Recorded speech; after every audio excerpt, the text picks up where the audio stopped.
can't believe this British kids TV show was actually a thing. I snip out the rudeness. I trim off the cheekiness. I cut away the bad language, and when I've finished, I rinse your mouths out with soap and water. Ha ha ha ha ha! Hello friends, today we will be reviewing the scariest British kids TV show to ever exist. It's called Grizzly Tales for Gruesome Kids. This show gave me many sleepless nights, and don't worry if you haven't seen it because here's a quick rundown. Grizzly Tales for Gruesome Kids was a British kids TV show that ran from 2000 all the way to 2006 on a TV channel called CITV. For those kids whose parents couldn't afford the Disney Channel, this is what we had to put up with. The show centered around horrible children getting punished for their actions, but not by being grounded or getting their phone took off them or being put in timeout. No, the way these kids got punished was gruesome, hence the title. Now we're going to take a look at an episode and the structure of the show and show you how gruesome it was, and I guarantee the end of this episode will shock you, so get comfy. Just quickly before we proceed, I need to pay my bills with the help of today's sponsor. Today's video is sponsored by a game that you probably haven't heard of. It's called Raid Shadow Legends. Yes! I'm finally a proper YouTuber now. Raid Shadow Legends is a completely free-to-play hero collection RPG game. Played by over 80 million people worldwide. What? And you could make it 80 million and one if you download it. I've actually played this game a lot, like 3 years ago when Raid were doing a lot of YouTube integrations. I downloaded it and it is actually sick. I already know a lot of the information they've given us, but I'm pretty sure there's over 800 million champions to collect and you can customize them yourself, all from different factions, and the graphics of the game are really good for a mobile game. And then you can use these customized champions to fight loads of bosses. It's mint. There's basically endless content to play, all for free. And Raid have recently just added a new rarity to the champions called Mythical, which have a new special mechanic which is called Metamorph. And this allows you to change between two different forms of the champion. And what's sick about this is you can customize each to like your playstyle and create like a synergy between the forms. That actually sounds pretty cool, I can't lie. So one could be like a damage dealing knight and the other one could be like a flaming angel of healing. I don't know, I'm just trying to throw some ideas out there. And these champions are summoned by these like really cool primal shards. And if you download it this month in Halloween, there's loads of tricks and treats from Raid that they'll be putting on. Simply download Raid Shadow Legends using the link below, copy your in-game player ID, then venture over to this link from October the 15th to November the 10th, and you'll have the chance to win some amazing in-game items and even some real life prizes. Come on, ranging from some legendary Halloween Raid champion to amazing Amazon gift cards worth $20,000. Come on, what are you waiting for? So with all this exciting stuff, make sure you do download Raid because it actually really helps us out and they'll want to work with me again in the future. You can just scan this QR code if that is easier for you. So yeah, my link gives you insane bonuses like an epic champion Drake. Just hit the link in the description and you never know, you might see me on the battlefield and I will crush you. Every Grizzly Tales episode would always start with this young lad walking to a cinema called the Scream Screen, and this is where he was going to watch the Grizzly Tale of the day.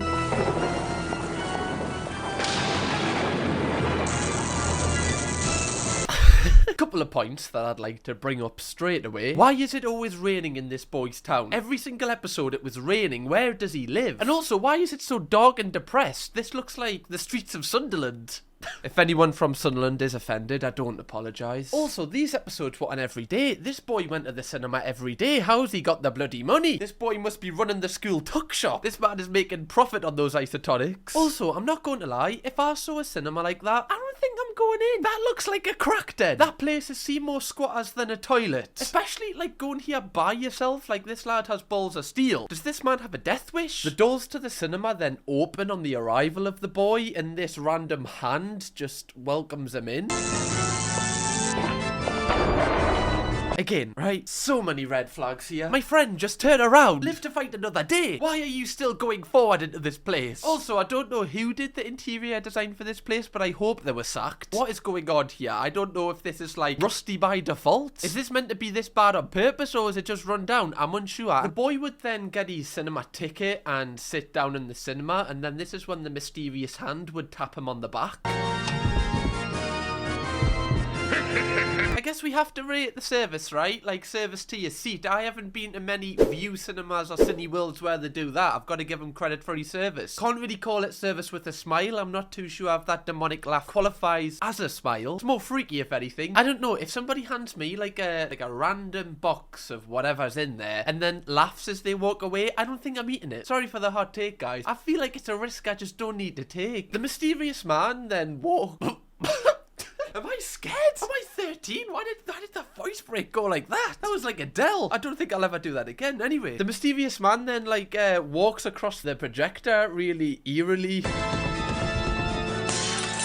I would be like 7 years old watching this show. I'm still traumatized. I had so many sleepless nights after this show. I couldn't sleep without the big light on for weeks. I had to put Jesus above me bed. I had to hope that he would catch the nightmares. I had a crucifix above my bed and a framed photo of Michael Jackson. That is a true story. The Son of God and the King of Pop. I'll let you decide which way around that is. I actually attempted this man's walk on my Reacts channel when I did a reaction video to these kind of shows. So yeah, make sure you go and watch that after this video. Anyway, we then get introduced to the mysterious man, and he is called Uncle Grizzly, and he's voiced by a man called Nigel Planer. Big up, Big Nige. Uncle Grizzly's job for the show is basically like to set up the episode, give context to what the upcoming episode's going to be about. However, this part of the show sometimes was even more eerie and morbid than the Grizzly tale that was coming up. In honour of today's tale, Spindleshanks has come in fancy dress.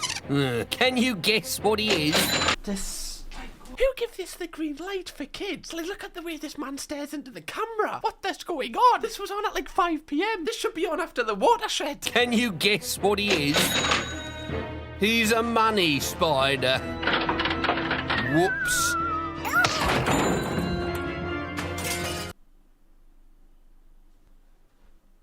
This was on after Paw Patrol. As you can see, Uncle Grizzly was, he had quite a dark vision. Guy was messed up. And he had this spider called Spindleshanks, who you see is not doing too great at the minute. Spindleshanks was actually quite sound as spiders go, right? He was quite a nice guy. However, Mr. Grizzly, in the intro of all these episodes, would just torture him for no valid reason. I thought spiders were supposed to know how to catch flies. Like, where's the RSPCA? This man was on the telly every single day of the week and nobody said a thing. This man tortures his pet on TV and gets renewed for 6 seasons. Barry down the road does it, he gets 6 years in prison. Right, that's it. I now declare this room a spider-free zone. It pays to know your nursery rhymes. What the fuck? What even is that meant to be? Let me have a good look at this person. 3 pints. Whoever was the producer or like the graphic designer of this film, how did they even think to draw whatever this is? Like, what is that? I don't even know what your muse would be for that. What is your inspiration? It's literally like they've just drew it, just closed their eyes and just went, yeah, that'll do. Christ almighty. But one should never judge a book by its cover. On the other hand, judging a stupid spider with a book's cover is perfectly acceptable. I'm not being funny, right? This man is just battering his spider in front of kids. Like, when you really just boil it down, he's just battering his innocent pet. I wonder if you've got like kids that take this literally, that just go home and chin their dog. Hopefully not. That's not funny. Okay, don't do that. If you're watching this, don't just... Your dog's done nothing wrong. We think we've cracked it this time. I've nailed Spindleshanks' feet to the floor. Ready? Surely no good comes of that. You're like, oh, if I tie this rope to my pet's tooth, what is the positive in that situation? I think Uncle Grizzly is actually just a psychopath. He should be in Azkaban. Christ almighty. I want to know what his origin story is. Like, did his wife leave him? Like, what led him to being this evil and this demonic? Like, something's happened. Like, I don't know. Or did he, like, get thrown out his house for not paying, like, an electricity bill? I need to know more. We need, like, a Netflix series on just Uncle Grizzly. How he got to this. How he got to owning a cinema that strangely is allowed to keep functioning and even though there's only one customer every day. How is he paying his bills, you know? So yeah, as you can see, the show initially tries to frighten the shite out of you. It then introduces the Grizzly Tale episode you'll be watching by Mr. Grizzly playing it on the projector. Slugs? Oh dear, no!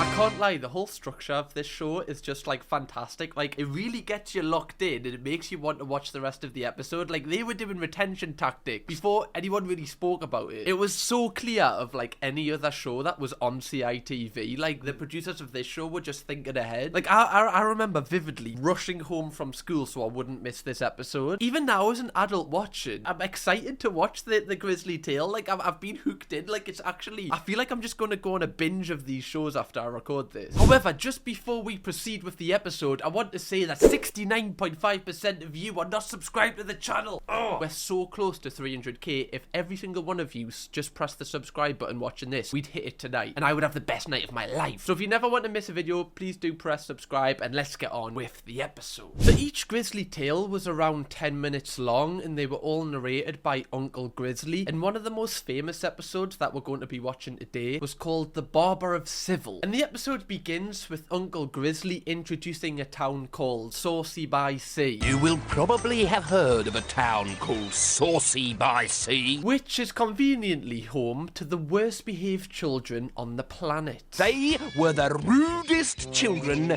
in the world. Yeah, not gonna lie though, those children are pretty ugly. Hopefully they're leaving those sheep alone, right? Unless it's set in Wales, then you never know. Can you imagine like your town being renowned for having the worst behaved children on earth? Maybe it's like one or two, you know, you get like a mass serial killer from your town, you're like, oh, he was just a lost soul. But all of them, you've got to ask yourself, what's in the water in Saucy by Sea? It then introduces the two main characters of this episode, who are, again, the worst behaved children out of all the worst behaved children in Saucy by Sea. And they're called Tanya and Peregrine. And the rudest of them all were Tanya and Peregrine. First off, who's calling that child Peregrine? If you're called Peregrine watching this, I feel sorry for you. I can't believe your parents would do this to you. Like, if you're calling your child Peregrine, you're just setting it up for failure. I'm sure a peregrine is a falcon, right? Who's naming their child after a falcon? Haven't you seen Stuart Little 2? Falcons are awful. First, we see Peregrine in class. Jingle bells, teacher smells, I wish she'd go away.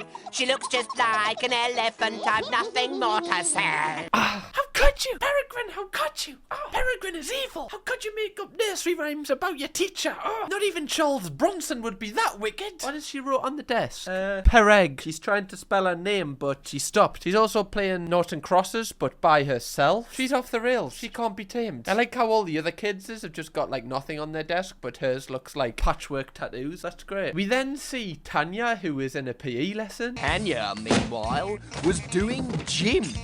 Tuck your skirt into your knickers yourself. She shouted at her games teacher. I'm not doing it. I can't lie, there's something just so sick about when the animations are like this, like, do you know what I mean? Like bare, like 2D. It's not meant to look good, it's just the story's so good. Like, I don't know, it's like really nostalgic. Also, some of the trims in here, what is going on, guys? Christ. I know yous are known for being the worst behaved, but you might have the worst trims as well. Christ. Also, what's going on with this teacher's arms? What's that suntad? Christ, love. Tanya, everyone does gym in their knickers. Sorry, what was that last word? Who does gym in their knickers? I've got to really pronounce that word because it sounds like another one and I don't want to get cancelled today. In my entire time of going to school, I've never seen girls do it in just their kegs. You know what I mean? You're just watching the lasses do trampolining in their kegs. You're like, what's going on there, man? Tuck it away, man. Christ, don't want to see that when you're doing swivel hips. No wonder they're all got short hair. It's the stress of doing PE in your knickers.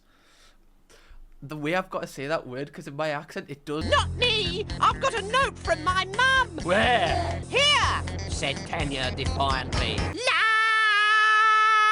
It's a musical note. My mum's always singing it. Tanya's definitely that like person in your class that's just always loud and it's like funny for the first 2 minutes, but after that you're just sick of them. I can't take them screaming anymore. Can they just sit down, please? Do you know what I mean, them kids? So yeah, as you can see, both Tanya and Peregrine misbehave, so they both get sent to their headmaster's office. Go and see the headmaster. And the way they set up this headmaster is like he's this really dark character. The headmaster was a wise old man who knew exactly how to deal with cheeky children. Once he'd finished with them, they always said sorry. Sorry, what's that supposed to mean? My friend, what are your tactics, you awful human being? I don't believe that you're just giving them a talking to. So yeah, they say this headmaster's like this really tough guy, but then he reacts like this when the kids talk back to him. Well, what have you got to say for yourselves? We're not scared of your stupid old stick. If you really want want to know, you make us sick, 'cause you look like a camel with a hairy hump. You're an innie, you're a twit, you're a great fat lump. Could you get matron, please? You're telling me this headmaster can't deal with these two kids singing a really surprisingly well-rehearsed nursery rhyme about him? Come on, what's going on? Also, by the way, like, how talented was that? Was that off the dome, them two kids? Like, how were they in harmony so well? It was like they were on, like, Charlie Slothfire in the booth. Was that all off the dome? These kids could have a career. But yeah, I guess, obviously, the story kinda is trying to build these two kids up to be pure evil. Yet we haven't really seen anything too bad, apart from them just doing nursery rhymes. Kinda not sure what punishment that deserves. And after they've set up the two main characters of the episode, we then get introduced to the Barber of Civil. A new shop appeared in the high street. The sign outside said barber. Then in small letters underneath, children, a speciality. Excuse me? Sorry, his speciality is kids. Check the hard drive. Yeah, by the way, love kids, especially kids. Don't clip that up. Imagine just putting that out there for the whole world to see. That's like you're just hiding in plain sight, right? The barber was a cheerful-looking man with a handlebar moustache, bright red cheeks, and a long, licking tongue. Sorry, let me get this right. This barber, his speciality is kids, and he has a long licking tongue. Okay, great, right. Well, this guy doesn't seem weird at all. Definitely gonna take my kids to get a trim off this bloke. Also, like, the handlebar moustache, it's just, I'm getting a word.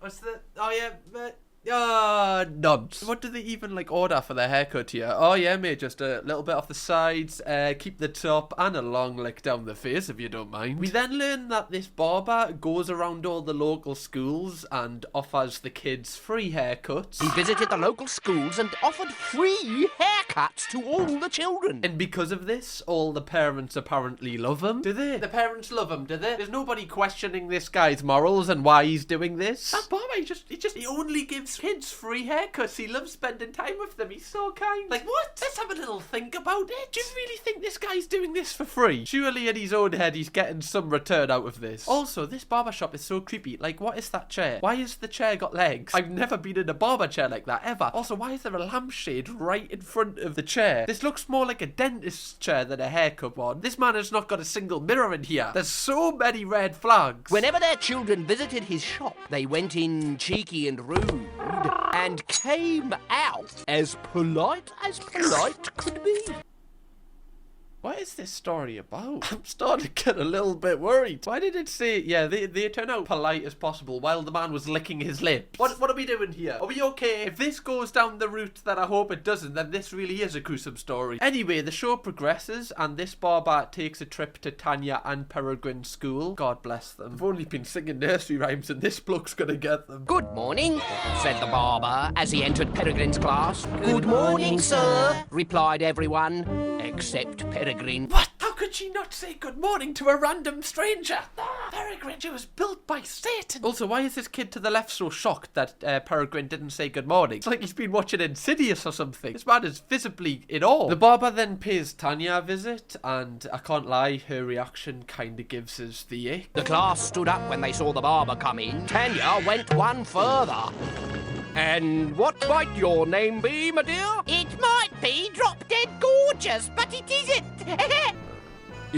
She's doing too much. Nah, it's icky, that, like. That would be an unfollow on Instagram if I was in her class. So this warrants the barber booking them both in for a haircut the very next day. How many girls go to the barbers for a haircut? Like, I know some will, but I feel like when you're in school, not many would. Also, what is hilarious about this is, like, the other kids in the class are always so shocked. And look at this girl on the left. She can't believe her eyes right now. Also, the hygiene of this school, Jesus Christ, why is there just a massive cobweb in the corner? No wonder these kids are evil. There's no funding for them. So both Tanya and Peregrine turn up the next day for their appointment at the Barber of Civil. And the first thing Peregrine does is walks in and pretends to eat a jar of worms the barber has on his table. Ugh, look at these, shouted Peregrine. Imagine putting one of those in your mouth. Oh, no, Peregrine, don't. Peregrine was pretending to eat it. No, stop it, Peregrine, I'll be sick. What kid walks into a barber shop and sees a jar of worms first and stays there? If I see the barber's got a jar of worms, you think I'm staying there? There's no reason for you to have a jar of worms. I'm leaving. Also, who thinks, you know what, I'm going to open this up and like just pretend to eat it. What are you doing? Sort yourself out. So will he, said a voice from the back of the shop. Peregrine got such a fright that he swallowed the slug and smashed the jar on the floor. I'm sorry, no matter how much in fright I am, I don't go, oh, the best thing to do is... There's a million things I do before I swallow the worm. Really? That was the only thing you could do? As the heaving, twisting ball of slimy slugs slithered around Tanya's feet, she heard 100 cheeky voices shout out, Shark, Nature, won't do it, don't worry. And I hate you too. And I hate you. Wait, did I just hear that right? 100 cheeky voices shout out, Subscribe to Cam Kirkham! Subscribe to Cam Kirkham! Subscribe to Cam... I take that back. Them slugs can stay. I'm gonna swallow all of them slugs, alright? On a real though, imagine if slugs could actually speak. That would be terrifying. Oi, step on me one more time and I'll crawl in between all your toes. Sorry, mate, sorry. Yeah, can't lie, this is not looking good for the kids. No mirrors, talking slugs. They're all signs that this barber's not going to be a nice man. Again, like imagine, I just want to take it back to being in the... Like, watching it now isn't too bad, but being in the mind of a kid, 7 years old, watching this is insane. It's so easy for us to watch this back now and go, oh yeah, like this, whatever. But like, as a kid, you would get much more scared and you're much more impressionable. So, because I wasn't probably the brightest kid, I would be like, oh my god, do some barbers do this? Do some barbers have talking slugs? Before I'm going in the barbers now, I'm looking around going, there's no bloody jar of slugs. No, that's okay, it's just tips, that's fine. The barber then does another weird thing. Instead of putting, you know, the cloak you get on when you go to the barbers, he instead puts a bib on the kids. he tied a small plastic bib around each of their necks. Which I can't lie, after what I've been seeing on TikTok recently, I don't think is necessarily a bad thing. Around 70% I think of you are girls watching this. Is it an ick if a lad wears that cloak thing at the barbers and his feet don't touch the floor? I need to know, because now I can't go in the barbers the same. Now when I get that cloak thing on and my feet are off the floor, I'm starting to think, wait, are people thinking I'm unattractive right now? I didn't even realise that was a thing that I've got to think about. I was already thinking about not getting ran over because apparently that's an ick. Or putting my hand out for the bus, I've heard today. But let me know. I need to know, is this a thing? I need your opinion in the comments because I'm starting to freak out. I've been delaying this haircut for weeks. The barber of civil also locks the door. And locked the door. Okay, this is starting to get a little bit, what's the word? Weird. I don't like where this is going. Let's have a little review. So we've got talking slugs. We've got him locking the door. We've got no mirrors. What is going on? Any more red flags for us? This is so dark. How did the writers even think of this? Where do you draw your inspiration from? And you know, usually, like I said earlier, you tell the barber what you want for your haircut. Well, not in this barber's. He tells you what you're given. Whatever he wants to give you, that's the haircut you get. Who wants to be first? Peregrine with your short back and sides? Or Tanya, I have you down for the full chop. But I don't want all my hair chopped off. God, this guy is disgusting. Now I'm on the kids' side. I don't even want them to get punished. Like, what did they really do to deserve this? They just sang nursery rhymes. They didn't kill anyone. To be fair, there's been countless times that I've been in the barber's and asked for a little off the top and came out looking like this. The barber then gets Peregrine in the chair, and I'm going to warn you, what comes next is unhinged. Open wide, he said. Stop! Screamed Tanya. You're not a dentist. Why should he open his mouth? He's not going to put his, his thing in. Oh no, he's going to put his mouth, his lip, he's what's this? Your tongue. He's going to put his tongue in, not the thing down there. It's fine. Well, it's not fine. Oh, it's just awful. It's all bad. Whatever gave you that idea? He laughed. I teach little children to keep a civil tongue in their head. Is the maddest sentence I've ever heard said to a child. What? I would be 7 watching this. Why are you saying these things? I'm traumatized still. I've got PTSD. So those aren't slugs in your pocket? No, they are children's tongue. God, look at the bloody splashback on the guy. What's going on? Oh, where, man? At least sort that out, right? The rest will turn a blind eye, but saliva when you speak, that's on you. Maybe that's why he's got the handlebar mustache to try and catch some of it. The little bits of children's tongues that make you all so foul-mouthed. I snip out the rudeness. I trim off the cheekiness. I cut away the bad language. Christ, he could power a village streaming out. It's like the River Nile.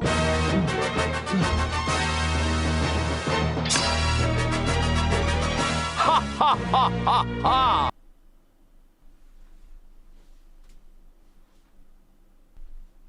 What the bloody hell have I just watched? I've said it 3 times and I'll say it again. This was a kid's show. What are you doing? No wonder we're all messed up. No wonder we're all sad watching stuff like this. But I love it. It's weird. I want more. I want to watch them all. But again, it's horrible. Like if I was a parent and I was like, my kid was watching it and I was in the same room, I'd be like, bloody hell, what the hell's going on here? It then shows Peregrine and Tanya going back to school, and apparently now they don't backchat, they don't make nursery rhymes, they don't swear or misbehave. Yeah. No shit, did you see what they just went through? One of them hasn't even got a tongue anymore. How's he meant to sing? How is that teaching him anything? That just scared the shite out of him. Was it really necessary? Because he made some nursery rhymes to cut out his tongue? I feel like there's at least 100 steps before you get there. Also, the barber turns up at school and stares at them from the school gate. When Tanya and Peregrine went back to school on Monday, they were different children. Their tongues were shorter, for one. Also,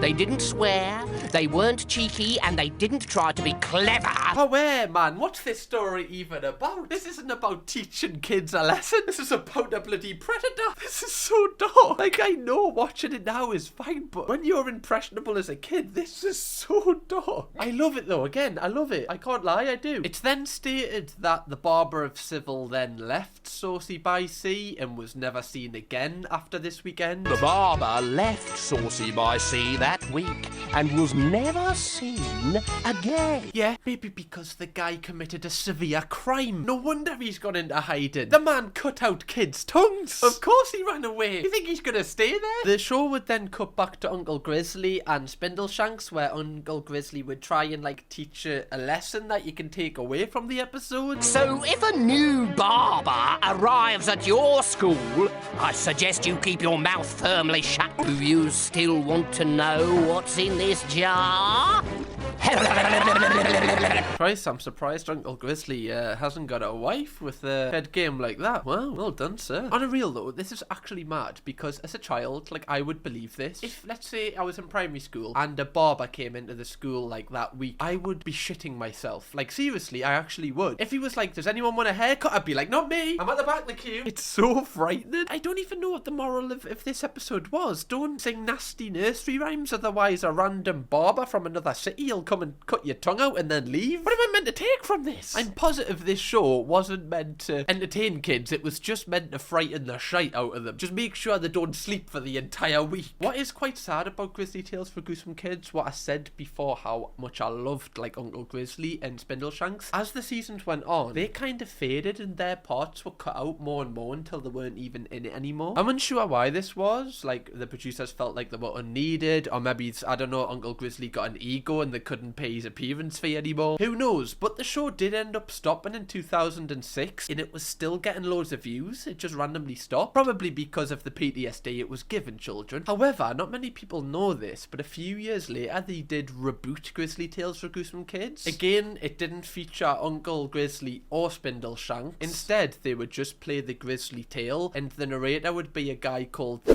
Night Porter. And because I was so obsessed with this show, I wanted to do a little bit of research into who this guy was, and apparently he was the half brother of Uncle Grizzly, so I'm unsure how Christmas dinner's gonna go in that family's house. Can you imagine your brothers work tirelessly at this job to build up this show for years, and then his half brother comes and just steals all the limelight, steals his job? It's not the best condiment for a stuffed turkey, is it? And also everything got turned to like 3D animations instead of the 2D animations that we've saw in this episode, which I feel like, it just feels like the show got its heart ripped out of it, because I thought the 2D animations kind of added to the creepiness, how it was just so weirdly made. The whole thing made you feel uneasy, and I feel like they tried to make it more modern and it just didn't work, and that's why the show only went on for like a couple more seasons and then ended. But yeah, I really love doing this video. If you would like to see me review any more like unhinged British TV kids shows, let us know in the comments which ones I should do. And if you would like to see me react to some more unhinged British kids TV show, watch my new video on the Reacts channel now, click it. Or watch me break down another British TV show on this channel now.